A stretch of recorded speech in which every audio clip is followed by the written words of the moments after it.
সেটি হলো ভোটাধিকার প্রয়োগ করার জন্য মানুষের মধ্যে যদি উৎসাহ না থাকে, উদ্দীপনার তৈরি না হয়, তাহলে ভোটার টার্ন আউট কম হতে পারে।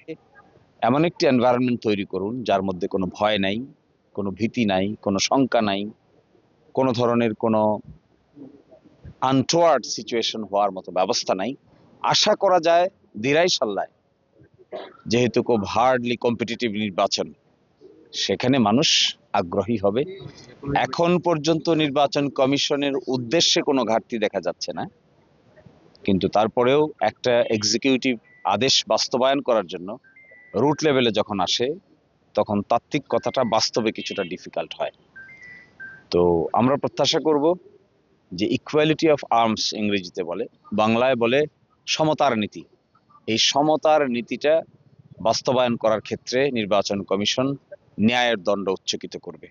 এবং এই ক্ষেত্রে মিলিটারি প্রশাসন, সিভিল প্রশাসন, যত প্রশাসন আছেন সকলকে কমন ইনস্ট্রাকশন দিবেন যে নির্বাচনের দিন যেন সকলেই নির্বিঘ্নে ভোটাধিকার প্রয়োগ করতে পারে। একটা ডিফিকাল্টি এখানে হয়েছে, সেটি হলো ভোটাধিকার প্রয়োগ করার জন্য মানুষের মধ্যে যদি উৎসাহ না থাকে, উদ্দীপনার তৈরি না হয়, তাহলে ভোটার টার্ন আউট কম হতে পারে। এই জন্য আমরা সবসময় বলেছি প্রশাসনকে এমন একটি এনভায়রনমেন্ট তৈরি করুন যার মধ্যে কোনো ভয় নাই, কোনো ভীতি নাই, কোনো শঙ্কা নাই, কোনো ধরনের কোনো আনটোয়ার্ড সিচুয়েশন হওয়ার মতো ব্যবস্থা নাই।